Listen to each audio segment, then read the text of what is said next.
Hey YouTube, as you can see, the Cold Steel Counterpoint 1 folders are now available. Alright, features Grivory handle scales. We see the circular cutouts, the Cold Steel patented triad locking mechanism. The blade length is 4 inches. It is AUS 8, Japanese stainless steel.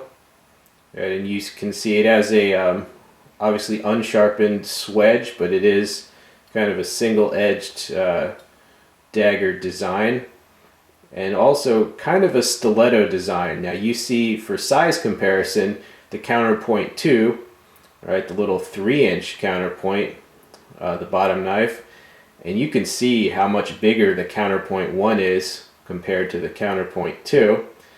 And you can see also the Counterpoint 1 has a broader tip. Alright, whereas the Counterpoint 2's tip, it's a little more pointed. Alright, and I have tested out the Counterpoint 1 a little bit. Obviously, I want to get this video out as quickly as possible because people have been asking for, she's like at least the last year, people have been asking, when is Counterpoint 1 coming? Well, here it is. Alright, let's test the initial sharpness.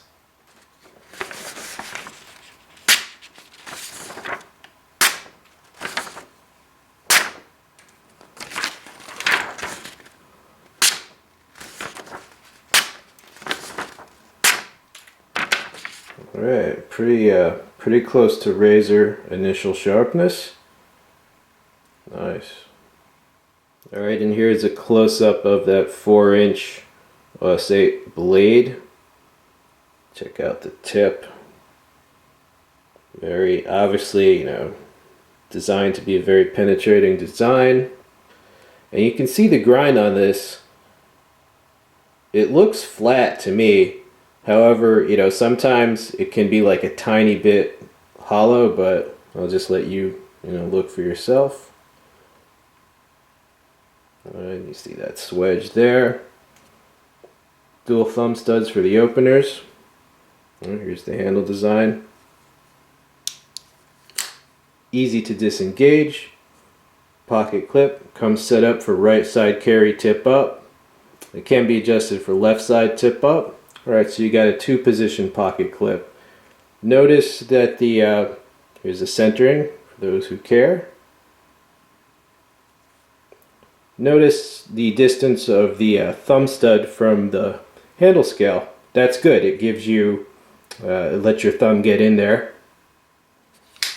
The opening on this knife is surprisingly easy. Sometimes, because the triad lock, just the mechanics of it, a lot of times they are a bit stiff. That was not the case with this one, at least not the one I got. This opens very smooth. It opens a lot smoother than any of my other triad lock cold steel knives. Yeah, there's none of that kind of ratchety. It's more just one fluid motion. Nice. And it's not sticky at all. Some people have complained that other triad lock knives, they had to press real hard.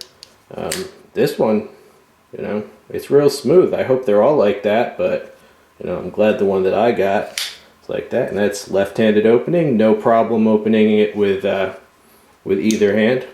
I am left-handed. Nice. Now you see the contour of the handle. It's an integral guard. A little bit of a thumb ramp there. Finger groove there. And the cutouts, right, and the contour of the clip even, they will help you. They will help you with grip changes. If they will help with indexing. See that? All right, and it is comfortable in a reverse grip. It's also comfortable edge in. Right, that kind of just rests right there. It's comfortable hammer grip, saber, however you want to hold it. It's pretty much comfortable in all grips. Alright, here is a size comparison with the Almar Sear 2000. One of the most common comments concerning the Cold Steel Counterpoint 2 was that it looks like a mini version of the Almar Sear 2000 because of the similar tip design. Alright, so let's compare it. The Counterpoint 1, it also looks similar. I would say the main differences, Obviously, it is a little bit longer. It's about 0.4 inches longer in blade length than the Almar knife.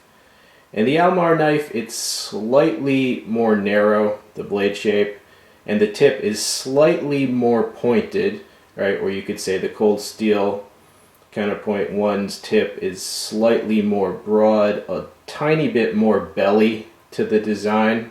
But yes, they are very similar. You might, if you've ever wanted maybe a budget version of the Almar knife, or if you just wished that it was 4 inches instead of 3.6, consider this Cold Steel Counterpoint 1. Alright, so overall my initial impression, I'm pretty pleased with this blade for the price. It's definitely a good value. There's many reasons. The strength of the triad lock, the good ergonomics on the handle, the integral guard is going to keep you safe in the thrust. The design is obviously a classic and effective design. Obviously it's more of a more oriented towards basically hand-to-hand combat, but there is a place for that sometimes.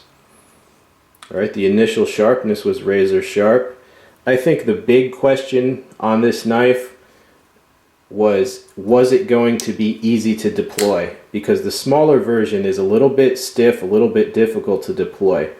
This thing, I definitely think it passes the test. It is easy to deploy. The lock isn't stiff at all. Mine was smooth, right? And the other question, was this going to have blade play? Some of the Cold Steel tie lights are known for blade play, so is this an improvement? Well, I cannot detect any blade play, right? So the two things I was worried about, this knife has passed with flying colors. So overall, I would recommend the knife for the price. I think it's a good value for the price. Obviously it's more in the tactical folder category, but that's no surprise coming from Cold Steel. Much like Emerson and Blackhawk, that's one of their specialties. I think it would be effective. Maybe nice little folder to back up your firearm. Alright, so hope you enjoyed the video. Stay tuned for many more. I'm out of here.